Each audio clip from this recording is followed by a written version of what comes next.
राधे राधे दोस्तों, आप सब कैसे हैं। राधा रानी और लड्डू गोपाल की कृपया आप सभी पे सदा ही बनी रहे।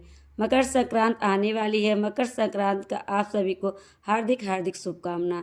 मकर संक्रांत को स्नान दान का बहुत ही महत्व माना जाता है। इस दिन बहुत सारे नियम लिए जाते हैं। उसी में से एक नियम है अमर सुहाग की कथा सुनने की, जिसका मैं कथा सुनाने वाली हूँ और साथ ही उद्यापन कैसे करें इस वीडियो को मैं आपके साथ शेयर करने वाली हूँ। तो चलिए दोस्तों, कथा शुरू करते हैं। अमर सुहाग एक ब्राह्मण ब्राह्मणी थे। उनकी 5 बेटियां थीं। पांचों बेटियां विधि विधान से देवादिदेव महादेव एवं माता पार्वती का विधि पूर्वक पूजन करती थी और अमर सुहाग की कहानी सुनती थी। पूजा के समय चारों बेटियां दीपक जलाती, जो कि पूजा पूर्ण होने तक दीपक जलता रहता, परंतु 5वीं बेटी का दीपक कहानी सुनने से पहले ही बुझ जाता। यह देखकर 5वीं बेटी को चिंता होने लगी। सभी बहनों का दीपक जलता रहता तो मेरा दीपक क्यों बुझ जाता है। इस दिन 5वीं बेटी ने घर जाकर माँ को सारी बात बताई।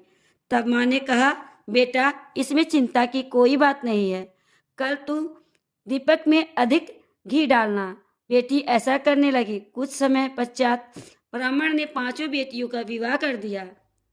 चारों बेटियों के घर में अन्य धन की भंडार भरे थे, परंतु 5वीं बेटी की आर्थिक स्थिति थोड़ी कमजोर थी। उसका पति जंगल से लकड़ी काटकर लाता और लकड़ी बेचकर घर चलाता, परंतु 5वीं बेटी संतोषी एवं बहुत ही समझदार थी। कभी किसी बात की शिकायत नहीं करती थी। विवाह के बाद भी महादेव एवं माता पार्वती का पूजन करती थी। एक दिन उसका पति कम लकड़ियां लेकर आया तो उसने पूछा, क्या हुआ, आज लकड़ी कम लाए हो। पति ने कहा, आज मेरी तबीयत ठीक नहीं है, मुझे बुखार है। दूसरे दिन लड़की ने पति से कहा, आज आपकी तबीयत ठीक नहीं है, आज मैं भी आपके साथ चलूंगी। उसने बोला, तुम क्या करोगी मेरे साथ चलकर। वो बोली, मैं भी आपके साथ चलूंगी। जिद करके चली गई। उसने सास ससुर से आज्ञा लेकर पति के साथ चल पड़ी। जंगल में पति की तबीयत खराब हो गई और जंगल में ही पति की मृत्यु हो गई। वह लड़की जंगल में अकेली थी, कोई मदद के लिए नहीं था। पति का सिर गोद में रखकर विलाप करने लगी। रोते रोते शिव पार्वती जी को पुकारने लगी, हे महादेव, हे माँ पार्वती, मैंने सदैव आपका ध्यान पूजन किया है, आपके सिवा मेरा कोई नहीं है। मैं घर जाकर अपने बूढ़े सास ससुर को क्या कहूंगी। लड़की का विलाप और सच्ची भक्ति देखकर माँ पार्वती ने कहा कि हे प्राणनाथ, इस निर्जन जंगल में हमें कोई पुकार रहा है, हमें इसकी रक्षा करनी चाहिए। माँ पार्वती ने पूछा, लड़की क्या हुआ, तुम क्यों रो रही हो। तब लड़की ने सारी बात बताई और विनती करने लगी। उसकी पूजा भक्ति से प्रसन्न होकर उसके पति को जीवन दान दिया और आशीर्वाद दिया। जो कोई सुहागन स्त्री श्रद्धा भक्ति से अमर सुहाग की शिव पूजन करेगा अथवा कथा सुनेगा, वह सदैव अखंड सौभाग्यवती रहेगी। उसके सुख संपत्ति अन्य धन के भंडार सदैव भरे रहेंगे। इस तरह दोनों पति पत्नी खुशी से रहने लगे।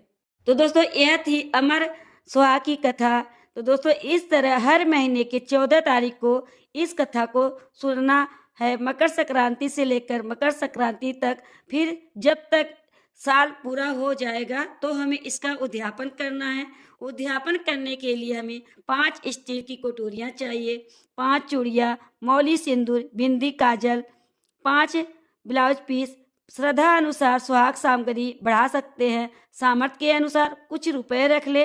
5 कटोरी में रखकर एक मंदिर या ब्राह्मणों को देंगे। फिर उसके बाद दूसरी कटोरियाँ महादेव के मंदिर में चढ़ाएंगे, घी का दीपक जलाएंगे। बची हुई कटोरियाँ सुहाग सामग्री अपने बहन ननद बेटी को दे सकते हैं। जो भी स्त्री मकर संक्रांति के दिन अमर सुहाग कथा सुनने का नियम लेती है, विधि पूर्वक उद्यापन करता है, उसका सुहाग हमेशा अखंड रहता है। तो दोस्तों, आपको यह वीडियो कैसी लगी। थोड़ी भी अच्छी लगी हो तो वीडियो को लाइक जरूर कर दीजिएगा। महादेव और माता पार्वती की कृपया आप सभी पर बनी रहे, इसी कामना के साथ अगले वीडियो में मिलते हैं। राधे राधे।